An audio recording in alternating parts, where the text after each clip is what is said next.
Gente, eu estava me dando conta, Luiz Fernando, o seguinte: Ah, eu estou ocupando aqui um papel que foi você que uhum. inventou, Qual? né? De âncora. O âncora, né? O Luiz Fernando Pois é. Imediato foi quem trouxe essa linguagem para a TV brasileira nos anos 80 ou Oite- 90. 1988, quando o Jornal Nacional era apresentado por Cid Moreira e outro lá. Os E jornais aquele eram outro apresentados. Sérgio Sérgio Chapelin. Chapelin.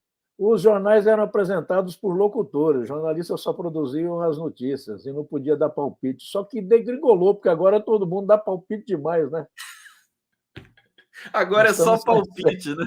agora é só palpite, estamos com excesso de opinião. Você liga a Globo News, não tem notícia mais, é só É só conversa, em só conversa. pauta, Bom, é só conversa, aqui conversa. também Às vezes é bom, mas às a vezes gente tem esse é demais. clima mais amigável, tudo mais, É verdade, mas a é gente verdade. faz o contraponto contra essas, né, com relação a essas linguagens aí que estão um É. pouco ultrapassadas. Mas só para certificar aqui com vocês, né?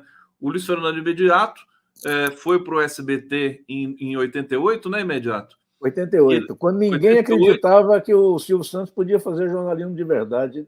Nem nós acreditávamos, né? É pois tanto que é, e você exigimos me um. disse que ele deixou vocês trabalharem lá, né? Não é que ele deixou, nós exigimos um contrato em que, se ele se metesse no jornalismo, ele teria que pagar para cada um de nós, eu, Marcos Wilson, que éramos os dois diretores, uma multa de US$ 2 milhões.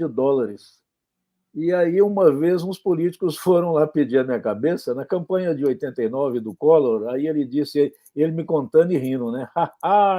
Vieram pedir a sua cabeça e eu disse, eu vendo US$ 2 milhões.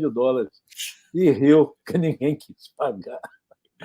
Que pena que ele O não Silvio aceitou o Santos contrato. tem, né, muitos defeitos, mas ele realmente nunca se meteu lá. Ele nos deu um orçamento e nós fizemos o que quisemos. Se tivemos problemas, foram entre nós mesmos. Aliás, eu abandonei o jornalismo porque houve tanto desentendimento entre a própria equipe, aquela liberdade total, absoluta. Eu me desencantei um pouco depois da campanha eleitoral e aí, em 1990, né, já faz 33 anos, deixei o jornalismo. Eu deixei o jornalismo, mas o jornalismo não me deixa, né? É uma Eu sei que tragédia não te isso. deixa, não, até porque, mas não, a geração editorial que você criou já existia ali? Não, Não, não, ela é de não, 92, ela está fazendo 31 anos agora. 92. É. É Bom, que Luiz Fernando, eu abri uma empresa de consultoria e aí a vida estava tão sem graça que eu falei, eu vou publicar livro, né? Que é para ter alguma coisa aqui com e jornalismo. foi Aí nós com o começamos a Boris publicar livro Casoy. de jornalismo, é livro de Você jornalismo. levou o Boris Casoy para esse papel, né? Lá Foi o para fazer. primeiro Pois âncora, é, né? mas ele exagerou, né? Ele começou com comentários, aí depois ele virou o dono absoluto do telejornal. Ele não admitia outro dando palpite, só ele. Mas, enfim, foi uma experiência maravilhosa. Eu Foi uma tenho que parar de experiência. falar, porque senão eu fico falando coisas aqui, eu magoo as pessoas, ninguém quer ouvir. Você vai acabar arrumando confusão aqui. Olha, Fernando Imediato, Eu sempre arrumo. jornalista, escritor, editor, ele é o CEO da geração editorial, dirigiu o jornalismo do SBT nessa época que a gente está lembrando aqui. Em 91 deixou as redações, montou sua empresa Geração Editorial, é o publisher da geração, não é CEO, é o publisher. Também você trabalhou no sindicato também, né? O Conselho Deliberativo Não, do Fundo. eu dei uma consultoria para a Força Sindical, que na época a Força e a CUT eram inimigas, né? Hoje elas se dão muito bem. E eu dava conselhos. Eu passei 20 anos dando conselhos e eles me pagavam pelos meus conselhos. De repente, eles estavam me pagando e eu dava conselhos que eles não ouviam, entrava por um ouvido e saía pelo outro. Então, eu cheguei lá e falei, gente, vocês estão gastando dinheiro à toa, porque vocês estão me pagando, não ouvem meus conselhos mais. E aí nós fizemos um distrato. É interessante isso. Quando o seu assessorado não quer mais te ouvir, mas não te manda embora, fica uma situação constrangedora, né? Mas hoje não mais. Na Força, eu consegui, durante o governo de Fernando Henrique, junto com a CUT também e outras centrais, fazer muitos acordos interessantes, mudar a taxação do imposto de renda, estimular e incrementar um programa de formação profissional, colaborando para a infraestrutura, isso nos governos do Fernando Henrique e do Lula e até da Dilma. E também fizemos um lendário acordo, que era para as dívidas do Fundo de Garantia que tinha com os trabalhadores, ia quebrar a Caixa Econômica, então fizemos um acordo muito polêmico. Os advogados que estavam cuidando daqueles acordos, na esperança de ganhar uma fortuna, chegaram a ameaçar os sindicalistas de morte, porque o acordo acabava com as ações, como de fato acabou. Esse acordo foi construído no governo do Fernando Henrique, junto com o ministro do Trabalho, Francisco Dornelles, que morreu semana passada, né? Era um homem de direita, liberal, mas era muito bom de conversa, bom de conversar e de fazer acordos, que é o que norteia o sindicalismo de boa qualidade, né? É trabalhar por bons acordos, né? Não vou falar aqui do sindicalismo de má qualidade, tanto patronal quanto de trabalhadores, né? Porque tem uma máfia de sindicatos patronais e de trabalhadores que realmente é um problema. Agora, com a volta da contribuição negocial, que estão chamando equivocadamente de a volta de imposto sindical, não é imposto, acho que só os sindicatos de qualidade vão sobreviver, né? Os que não têm qualidade, tanto empresariais, né? Lá na Fiesp mesmo, que eu visitava, tem muito sindicato de gaveta. Você sabia que tem um sindicato de bengalas e chapéus? Não. Bengalas e chapéus? Tem um sindicato de bengalas e chapéus, está lá numa gaveta da Fiesp, lá na Avenida Paulista, e outros similares. Agora, você está dizendo que esse programa, esse projeto aí do Luiz Marinho, do governo, com relação à contribuição negocial, vai passar uma régua nos sindicatos? Só os fortes vão permanecer? Você acha que vai ser bom? Se for aprovado, ele vai permitir que os sindicatos fortes, que consigam trazer uma assembleia e realmente negociar salários, reajustes de benefícios para os trabalhadores, eles vão se fortalecer. É assim no mundo inteiro. Todo sindicato vive da contribuição de seus associados e, como ele trabalha por uma base de trabalhadores em geral, não só de seus associados, é correto que todos paguem, porque se todos vão ter o benefício, paguem, né? É assim na Europa, é assim nos Estados Unidos. Os sindicatos fracos, os de gaveta, não têm condição de chamar uma assembleia, né? Vamos falar no patronal, de bengalas e chapéus. Ele vai convocar os fabricantes de bengalas e chapéus para uma assembleia.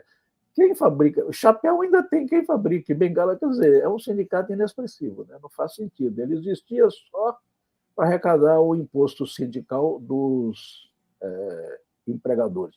Você sabe que há essa resistência aí a que os sindicatos arrecadem, mas o Sistema S, que é bilionário, né, que tem uma fortuna, arrecada bilhões que saem das folhas de pagamento das empresas, esse Sistema S, que é SESC, SENAC, SENAI, SESI e outros, tem também do comércio, indústria, comércio, serviços e transporte, né? E tem também o de turismo. As federações empresariais cobram 15% sobre a arrecadação para administrar esse recurso que cai nos cofres deles. Então, como é que você pode ser contra um sindicato de trabalhadores ter o seu meio de sustento se os de empregadores continuam recebendo essa fortuna? Eles dizem que não é imposto. É uma contribuição para fiscal, mas né? Tira da folha de pagamento, então, e tira a força. Eu não posso, né? Se eu fosse empregado, eu não poderia ser contra, né? Então ele é obrigatório. Mas, enfim, vamos em frente. Imediato, deixa eu aproveitar aqui, eu recebi uma mensagem aqui do Miguel Paiva, ele está dizendo para mim o seguinte: estou vendo imediato, vou lançar meu livro pela Geração, Diário do Inferno com as charges do 247. Que bacana, exatamente. Você vai publicar o Miguel Paiva? Você vai ter coragem de publicar o Miguel Paiva? Um livro maravilhoso. A minha editora, em certa época, tinha a fama de ser a editora que publica os livros que ninguém publica. E por isso nós respondemos a uns 16 processos aí, alguns a gente perde, outros a gente ganha. O livro do Miguel Paiva está uma maravilha, todo colorido, formato grande, né? Então, Publicar um livro fantástico. colorido é para poucos hoje, né? E são 200 páginas, né? E como roda 4 cores, é como se fosse um livro de 800 páginas. Meu Deus, vamos ver o que que O dá isso. Imediato, eu sou apaixonado pelo traço do Miguel Paiva. É impressionante, né? Muito bom, né? Ele Muito tem bom. uma coisa afetiva ali no desenho É, dele, né? Tão é bonito muito aquilo bom. lá. Afetiva, né? No caso desse livro, que é Diário do Inferno, que é sobre aquele demônio, o genocida, o Sim, sim. inominável, o inelegível, né? O É quarto, porque ele tem uma delicadeza, né? Mesmo quando ele faz o Bolsonaro dele é um né? Bolsonaro quase que infantil, assim, né? Uma coisa mais, né? O Mas é um traço menino dele mau, né? É um menino mau. Até é um menino mal. minha filha de 7 anos, a Serena, ela diz assim: o Bolsonaro é mau. Que pena que ele é mau. Será que não tem jeito de fazer ele ficar bonzinho? Não, não O tem diabo. Imediato, quando que vai sair o livro do Miguel? Está previsto para sair no final desse mês. Está um pouquinho atrasado, viu, Miguel? Você que está aí nos ouvindo, não fique muito chateado se não sair no final desse mês, porque ele chegou hoje para fazer a última revisão. Perfeito, perfeito. E hoje Quando já é lançar, 4 de setembro. a gente Se vai não fazer um sair em papel. setembro, sai em outubro, viu? Para a tristeza do Miguel, que quer lançar ele, parece que numa feira em Caraí, num lugar aí, mas haverá outras feiras. Imediato, vamos falar um pouquinho de Brasil e daqui a pouco vamos falar um pouco sobre o que você está aprontando, porque Aqui em Minas você Gerais, né? é autor, seus filhos se tornaram autores. 3, É, coitados, me dá uma pena. isso, 3 filhos, né? 3 filhos autores. 3 Mas autores. vamos deixar isso aí para o final. Antes Tá eu bom. quero saber o seguinte: esse economia brasileira, você é um cara tão. Você sempre está muito ligado nisso tudo, até porque Uhum. você comanda uma editora que depende dessas questões Depende de da renda para economia. vender livro, né? Se não tiver renda, ninguém compra livro. Pois é. Já mudou um pouco a situação? Você pode dar Ah, esse termômetro não, para a gente? ainda não, infelizmente não. Não recuperamos ainda o que éramos lá pelo meados da década de 90, né? O nosso período de ouro foi no governo do Lula, principalmente no segundo governo Lula, em que houve farta distribuição de renda, né? Vivemos um período de crescimento e muita gente da classe C foi para as livrarias comprar livros. Hoje, não recuperamos ainda os faturamentos daquela época, mas nós acreditamos que vai melhorar. O governo, o MEC, está comprando muito livro para as bibliotecas escolares e para os próprios estudantes e professores. E alguns estados também. Fora São Paulo, né, que tem um governo meio esquisito, né, então eles tentaram aí, recuaram, tentaram recusar os livros do MEC para comprar livros digitais de uma empresa da qual o secretário de Educação, tal de Feder, tem 28% das ações. É inacreditável, né, o descaramento, mas enfim, vamos em frente. Ao governo de São Paulo, você viu o que aconteceu naqueles livros lá, o Praias de São Paulo, né? Quer É dizer, praia da cidade, né? Pois é, mas informações erradas. o governador é carioca, né? Ele deve achar que São Paulo você vai, é só andar um pouco, você chega na praia. Anda 70 quilômetros e chega em Santos, mas é outro município, né? Tem que Olha descer a só, serra. deixa eu trazer para você uma questão aqui dos super ricos, da taxação dos super ricos. Estava Pois é. conversando com o Otamiro Borges e dizendo que o Arthur Lira vai ter, se ele é contra o projeto, mas ele tem pela frente também uma coisa que estava meio em extinção no Brasil, mas que voltou a aparecer agora, que é a opinião pública, né? É verdade. Você tem expectativa para esse processo de taxação dos A, fundos a soberanos? reação está muito grande, o lobby está muito grande. Agora há pouco eu vi uma matéria na TV Bandeirantes mostrando equivocadamente que na Europa não deu certo, gente publicando artigo. Aqui nós temos duas coisas para taxar os super ricos. Primeiro, taxar dividendos. O que é dividendos?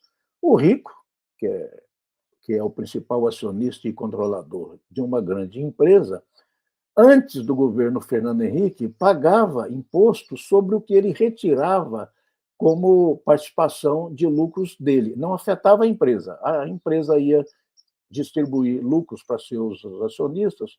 Vamos supor que a Petrobras, ela distribui dividendos. Chega no fim do ano, apura os lucros, distribui para os seus acionistas, os maiores acionistas recebem mais, eu, que tenho um pouquinho de ação lá da Petrobras, recebo menos, e está fechada a coisa. Antes do governo Fernando Henrique, que mudou isso, eu pagava imposto sobre aquele dinheiro que eu recebia de dividendos da Petrobras, de quem eu tinha algumas ações.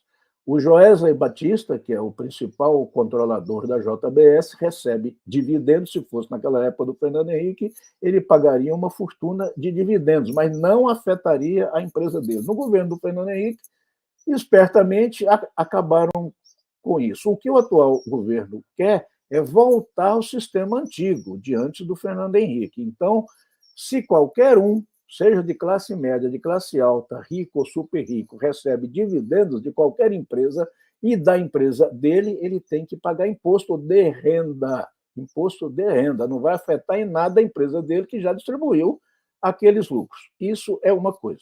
O fundo exclusivo é uma aberração. O que é um fundo exclusivo? Tem um cara que é super rico.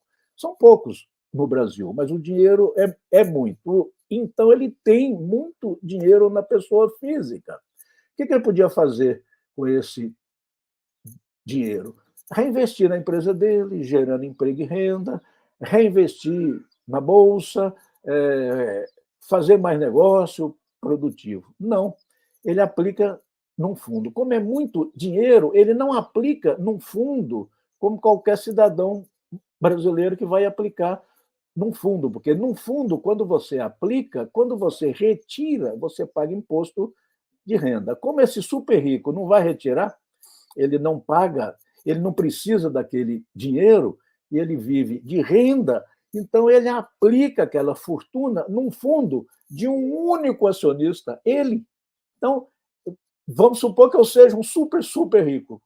Que pena que não sou, né? Então, eu pegaria o meu dinheiro de pessoa física e crio um fundo meu, só eu sou o dono daquele fundo, pego uma gestão ali e deixo o meu dinheiro ali, a partir de 10 milhões, mas em geral são de 1 bilhão, 2 bilhões. Eu tenho um amigo que é bilionário, ele tem um fundo da família dele de 2 bilhões, mas ele não aplica num fundo exclusivo. Ele, como ele é extremamente rico, tem 86 anos e já não sabe o que fazer com tanto dinheiro, ele criou um fundo que aplica em vários negócios que geram renda. No caso dos fundos exclusivos, isso é uma imoralidade tamanha que é inadmissível, né? Imagina alguém que tem 1 bilhão e aplica no fundo só dele. Esse fundo não tem o tal de come-cota, ou seja, ele não paga imposto nunca. E aí a ameaça deles agora é: se me taxar, eu vou para fora do Brasil. Não vai, conversa fiada, conversa para boi dormir. Não vai, porque em nenhum país do mundo, talvez na Turquia, que tem juros altos também, mas em nenhum país do mundo ele vai ter uma excrescência dessa. Isso só existe no Brasil. É a jabuticaba brasileira, é o fundo exclusivo. Se quiser ir para fora do Brasil, vai, né? Vai, então vai pagar imposto lá, vai, mas não vai. Né? Aí eles citam o exemplo do Gérard Depardieu, o ator francês, que não queria pagar imposto na França, então ele foi aplicar o dinheiro dele na Rússia. Foi, pronto. Vai aplicar na Rússia. Muitos fizeram isso na França, mas a França sobreviveu. Dando uma aula para a gente aqui dessa questão das aplicações. Nenhum rico quer pagar imposto, é impressionante. Né? É impressionante, eles não querem, são muito gananciosos, né? Porque a gente sabe que no Brasil o pobre paga imposto, o pobre é adimplente, né? E os ricos, eles fazem essa loucura com o país, né? É incrível como o Brasil, com tudo isso imediato, ainda não quebrou definitivamente, né? Quer dizer, é porque a gente produz muita riqueza, né? Nós poderíamos ser uma das principais potências do mundo, mandando foguete para a Lua, como a Índia fez agora, né? A Índia colocou uma nave espacial, pousou lá no lado escuro da Lua. nós infelizmente nós temos uma elite desprezível, né? Uma elite egoísta. Quem tem dinheiro no Brasil, não são todos, é claro, mas a maioria não pensa no Brasil do futuro, só pensa neles mesmos, né? Porque qualquer coisa eles mandam os filhos, os netos para morar na Suíça e tal, e o Brasil que se dane. Eles saqueiam o Brasil para ter o dinheiro lá fora. O Lema mora na Suíça. Né? O Lema que acabou de dar um enorme calote nas Americanas, lesando todo mundo. Um colega meu que é distribuidor de livros teve um prejuízo de 2 milhões com as Americanas. Será que se o Lehman pisar aqui no Brasil, ele corre o risco de a Polícia Federal levar ele para uma conversa, pelo menos, né? Eu não sei, mas seria legal, né? Seria legal, né? Seria Já legal. pensou? Luiz Fernando imediato aqui no Giro das 11. Dom Sebastião está dizendo aqui, Lira, o vice-rei, decide o que vai ser aprovado, mas ele não deveria apenas montar a pauta das matérias a serem votadas. Acho que eu já tinha lido esse comentário aqui, desculpa. Deveria, mas não é, né? Ele quer fazer... Ele quer fazer tudo. Aprovar, ele quer criar dificuldades para vender facilidades, né? Enfim, não, inclusive, melhor ele eu nem quer... falar mais, senão eu posso ser preso, eu posso ser ele ainda processado quer por calúnia. imediato. Ele ainda quer resolver a questão, ser o líder do centrão oficial, né? E o Lula falou, não tem centrão, aqui eu negocio com partido político. Né? Inclusive, eu tô impressionado com o seguinte, imediato. Eu nunca vi um setor da política, né? Um grupo político pedir 2 ministérios para um governo, o governo falar que vai dar os 2 ministérios e fica cozinhando e não acontece nunca. O Lula, o Lula é gênio, né? Como é que ele faz isso? Não, e eles começaram pedindo o Ministério da Saúde, né? Por quê? É verdade. E nem é porque estão interessados na saúde pública, estão interessados nos contratos para as farmacêuticas, vender vacina, vender remédio, ambulância. Lembra da máfia dos sanguessugas lá atrás? Opa! É um livro que eu publiquei também. Já estava lá. Esse povo que está aí hoje estava lá na máfia dos sanguessugas. Né? Eles traficavam. Né? Quem desvia dinheiro da saúde mata pessoas. Né? Isso é que é o pior. Né? Quando roubam da Petrobras, é menor o dano, porque no caso da saúde, eles desviam dinheiro de vacina, de insumos médicos, dinheiro que poderia estar fazendo mais hospitais. É uma tragédia isso, né? Mas, enfim, nós vivemos num presidencialismo de coalizão, o presidente da República, seja quem for, tem que governar com esses partidos, né? E o Lula está dando um baile aí, vamos ver como é que acaba isso. Alguma coisa ele tem que ceder, como já cedeu, né? Agora, você imagina, rapaz, nós vamos ter que ter um ministro chamado Fufuca, ministro Fufuca, com todo respeito, né? Não sei se isso é sobrenome ou apelido, mas se eu me chamasse Fufuca, eu mudaria de nome, eu iria no cartório e mudaria de nome. Eu não quero me chamar Fufuca. O nome, deve ser o nome de apelido dele, né? Para saber o que significa, apelido. Né? Fufuca. Fufuca. O que será que significa Fufuca? Não sei, né? Alguém pesquisou aí, mas eu esqueci. Eu acho que é confusão. Acho que ele é um cara que cria muita confusão, que cria muito esse tipo de coisa, né? Eu acho até simpático. Parece coisa de palhaço de circo, né? Com vocês... É o palhaço Fufuca. Com vocês, o palhaço Fufuca. Viva! Mas não, vai ser o Luiz Fernando, deixa eu trazer aqui esse acontecimento tão bonito. Malafaia? Mas e o Malafaia? Não vamos falar do Malafaia nem um segundinho? Você quer falar do Malafaia? Vamos falar do Malafaia. Eu só queria falar uma coisa. Quando eu era repórter no Jornal Estado de São Paulo, eu era repórter especial, eu fui fazer uma reportagem sobre as chamadas igrejas evangélicas, com todo o respeito por qualquer religião decente. Você tem a igreja evangélica batista, a presbiteriana, mas esses neopentecostais que surgiram no Brasil lá nos anos 70, e começou com o Edir Macedo pregando, né, numa garagem, e ficaram bilionários, eles só existem para tomar dinheiro das pessoas humildes. É impressionante, né? E é impressionante como, já que a Constituição brasileira permite, né, e é correto isso, a liberdade de religião, eles estão livres de pagar impostos, livres de tudo, de qualquer sanção. De vez em quando um pastor é preso, de vez em quando um pastor briga com o seu sócio, porque eles são sócios, né? E dá essa confusão. Mas nós não vamos resolver essa questão de Malafaia e outros no Brasil enquanto o Estado, o governo, não tiver coragem de enquadrar essa gente.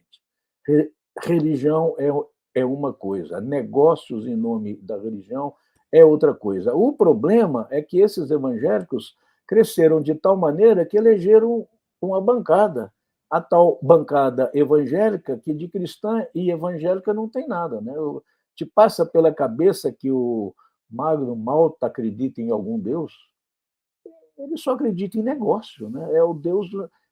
Eles são mercadores de religião. E quando eu fiz essa série de reportagens no Estadão, deu a maior confusão. E sabe como que acabou a história? Como? E nada. E nada. Nada. Você não foi processado, não processaram o jornal? Não, quando eu publiquei um livro que se chama Nos Bastidores do Reino, não, então, eu sei que você teve um episódio, né? O livro foi recolhido, foi proibido por 2 anos, e a mesma juíza que estranhamente proibiu o livro e deixou de circular, liberou o livro 2 anos depois, quando o assunto já estava calmo e tranquilo. Esse livro ainda está no mercado? Ele está nas livrarias e está sendo feito um filme. Ô, filha, eu te falei. Está chegando que a Filhota. 12h30. A Filhota, que é escritora também, vai lançar um A Filhota escritora, que é o chamego do pai. Tudo dá bom? Oi, gente, e deixa eu terminar aqui, tá bom? Eu não quero sair do seu Dá um beijo no pai tá aí para a gente bom, ver. Já que vamos entrar no assunto literatura, está aqui 7 anos, ela faz 7 anos, dia 16, e escreveu um livro, escreveu não, ela inventou uma história chamada O Sonho de Catarina, que eu escrevi para ela. É a história de uma menina que tinha a perna fina, queria ser bailarina, mas tinha uma boa voz, fez um vídeo no YouTube, fez sucesso até na China e acabou chamada pelo Bituca para participar do Clube da Esquina. O Celso Adolfo Marques, que é um compositor aqui de Minas Gerais, musicou essa história e já nós vamos ter no Spotify. O Imediato, primeiro deixa eu explicar para vocês aqui. A Serena, que está aqui junto com o papai, Luiz Fernando Imediato, Serena. Ela é... Doer só na frente, mostra minha mãozinha. Deixa ele falar, Serena. Ela é autora, está publicando. E esse poema lindo foi ela que fez? O Sonho de Catarina era uma musiquinha, a gente ficava cantando no café da manhã, e aí, num determinado momento, eu disse assim, vamos escrever. Aí eu escrevi para ela, e depois o Léo Cunha, que é um poeta aqui de Minas Gerais, mandei para ele avaliar se valia a pena publicar. Ele disse, vale sim, mas se você me permite, eu vou consertar esses seus versos que estão com o pé quebrado. Então, todos os versos do poeminha têm 8 sílabas, são redondilhas. Então, agora ficou perfeito. Com a ajuda de um poeta, ficou consertado o livro. Como a Serena tá linda, essa menina, ela toma a frente das coisas. Deixa eu colocar aqui na tela o cartaz do lançamento que você vai fazer. Vai ser amanhã na Quixote Livraria e Café, lá na Savassi. Deixa eu trazer aqui, olha, Imediato em dose quádrupla. Luiz Fernando Imediato, seus 3 filhos escritores, Fernanda, que tem 41 anos, o Antônio tem 18 e a Serena, 7 anos. Olha a foto deles aqui, que lindos. Imediato, você deve estar assim com orgulho lá na Lua, onde a Índia foi, né? Estou muito orgulhoso. A Fernanda também escreveu o primeiro livro dela com 9 anos numa agenda escolar, mas publicou 20 anos depois. Eu moro há 41 anos numa reserva florestal, lá na Serra da Cantareira. Então, a história da Fernanda era a menina perdida, uma menina que sai pela floresta e se perde e blá. Agora, a Fernanda, que se transformou, ela trabalhou comigo dos 14 aos 40 anos na minha editora. Passou por todos os cargos lá. Ela saiu ano passado e se especializou em consultoria editorial para editoras, principalmente as que publicam livros infantis, para programas educacionais. Ela descobriu que tem um nicho no mercado que tem pouquíssimos livros, que são livros ilustrados, às vezes até sem texto, para crianças de 3 a 5 anos. E aí ela resolveu escrever um, escreveu dois, escreveu três, então ela já escreveu 20 livros. Vê se pode uma coisa dessa. É uma doida, né? Então ela escreveu, num momento de grande euforia, escreveu 20 livros, vai lançar alguns deles aqui amanhã. O Antônio também escreveu o primeiro livro, com 8 anos e meio, chama Minha Família. A história de uma família, que é a história dele, né? Um dia ele descobriu que, quando ele nasceu, ele já era filho de pais separados. Aí ele escreveu essa autobiografia muito graciosa, já foi adotado em várias escolas. E agora, junto com a Fernanda, ele acabou ilustrando alguns livros e descobriu que é um grande ilustrador usando inteligência artificial. Ele está fazendo cursos de como usar inteligência artificial na educação. Todo mundo acha que basta você pegar lá um aplicativo, né, uma plataforma, e pedir o que quiser que vem. Não é bem assim, você tem que saber pedir. Os pedidos geralmente são em inglês, o Antônio fala inglês, escreve e lê fluentemente, então ele está fazendo ilustração e usando inteligência artificial. É difícil, porque a inteligência não é tão inteligência assim. Até 3 meses, a inteligência ela é meio burra, conseguia, né? fazer dedo, né? Dedo, mão, qualquer artista plástico sabe, é a parte mais difícil do corpo para fazer. Então, a tal aí fazia mãos com 6 dedos, com 8 dedos, dedos muito compridos, dedo O curto. Imediato, deixa eu só ler aqui. Olha, o pessoal está celebrando a Serena aqui. Serena, olha só. Parabéns, Serena. Rosângela Costa. Antônio Lúcia, prazer, Serena. Yara Marques, que linda, Serena. Flávia Assis, Imediato está em BH. Está em BH junto com a Serena. Sérgio Luiz dos Campos, Serena, linda. Ei, meu Deus do céu. Flávia Assis, parabéns a Eu Paula já Eduarda, imaginava. essa turma dessa geração é sensacional. Posso fazer uma pergunta para a Serena, Imediato? Pode, claro. Ô, Serena, conta para mim como é que foi escrever esse livro que você vai lançar aí. Foi muito legal. Mas como que você fez? No que você pensou para escrever esse livro? Eu pensei que tinha que dar uma rimadinha. Uma rimadinha. Uma rimadinha. E a história da menina, qual que era o problema dela? É porque ela tinha perna fina, quer dizer, uma grande e uma fina. Uma grande e uma fina. E ela queria dançar. Só que ela não conseguiu. Mas Ela tinha uma linda voz e virou cantora. E virou cantora. E virou cantor. Você canta, Serena? Canta? O que você gosta? O que você mais... De novo? O que você mais gosta de fazer com seu pai? Ela desenha muito. Você desenha bastante? Uhum. Então, Ele sai dos meus desenhos. É? Uhum. E eu quero saber o seguinte... Esse caderno, porque foi eu que desenhei e pintei também. Tá bom. O que você está achando do Brasil? Fala pra gente. Legal. Eu nasci aqui, né? Eu nasci aqui. Você gosta do Brasil, mais o Bolsonaro? Você está feliz com o Brasil hoje? Uhum. Por quê? Porque eu ela fica se olhando, tão lindo, né? Como se fosse um espelho aqui. Ô, Serena, você está cuidando direitinho do seu pai? Você faz um chocolate para ele tomar? Não pode. Não pode? Não. Não pode tomar chocolate, ou Imediato?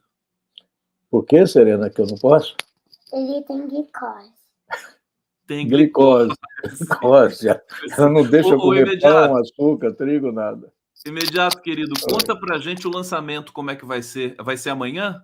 Vai ser amanhã na Quixote Livraria, que é lá na famosa, ali perto da Savassi. Estou aqui, vou rever amigos que eu não vejo há 40 anos. Né? Você sabe que eu me formei aqui na Universidade Federal de Minas Gerais, eu entrei lá. Eu vim para Belo Horizonte em 1971, com 20 anos. Já entrei logo no movimento estudantil, começou aquele período da luta armada. Fomos todos chamados para ir, né, pegar em armas. A Dilma foi com o companheiro dela, Galeno. Eu, já naquela época, não acreditava muito que era possível vencer os militares pelas armas. Eu preferi ficar no meu canto, escrevendo livros. E aqui eu construí a minha carreira no Jornal do Brasil, onde eu fiquei 5 anos, e eu lancei aqui meu primeiro livro, que se chama Não Passarás o Jordão, em que tem uma novela e vários contos. Nessa novela, um dos personagens é o Vladimir Herzog, e uma moça que foi presa e torturada, que foi inspirada na Dilma. Esse livro vai ser relançado amanhã aqui também, 45 anos depois, né? Foi em 77 isso. Então eu estou revendo amigos, e aí a minha filha Fernanda é que inventou isso, né? Resolveu vir comemorar meu aniversário. Eu detesto aniversário, mas enfim, vou comemorar meus 72 anos com filhos de 47, 43, 41, 18 e 7. Agora parei. E tem mais dois que não são escritores, mas que são tem o Rodrigo, que é zootecnista, tem mestrado, doutorado, MBA, e trabalha com consultoria para fazendas, né, para a criação de grandes animais, e tem uma distribuidora de livros. O mais velho trabalha com o mercado imobiliário. Estarão todos aqui. Posso falar? Gente, então, olha só, a Serena vai se despedir aqui para a gente. Eu quero agradecer Serena, demais. porque está terminando, Serena. Papai e filhinha, Serena lindona. Obrigado, viu? Parabéns aí, viu? Coisa meio esquisita aqui. O que você percebeu esquisito? Porque se eu meto a minha mão para aquele lado, aqui aparece que eu estou passando para esse lado. Segura doida. Imagem invertida, Serena. É invertido. O seu direita vira esquerda, a esquerda vira direita. Imediato, parabéns, querido. Obrigado, viu? Sempre mais uma vez, contigo. Obrigado pela força aí, viu? Eu vou divulgar aqui, já divulguei nas redes, vou reforçar. Um grande lançamento para você, para todos vocês amanhã em Belo Horizonte. O pessoal está interessado em ir aqui. Que horas que vai ser? A partir das 18 horas. Aonde? Na Quixote Livraria e Café, que fica ali na região da Savassi. Todo mundo em Belo Horizonte sabe onde é. Quixote Livraria. Obrigado, imediato. Serena, um beijo, viu? Cuida do papai aí, viu? Tchau, tchau.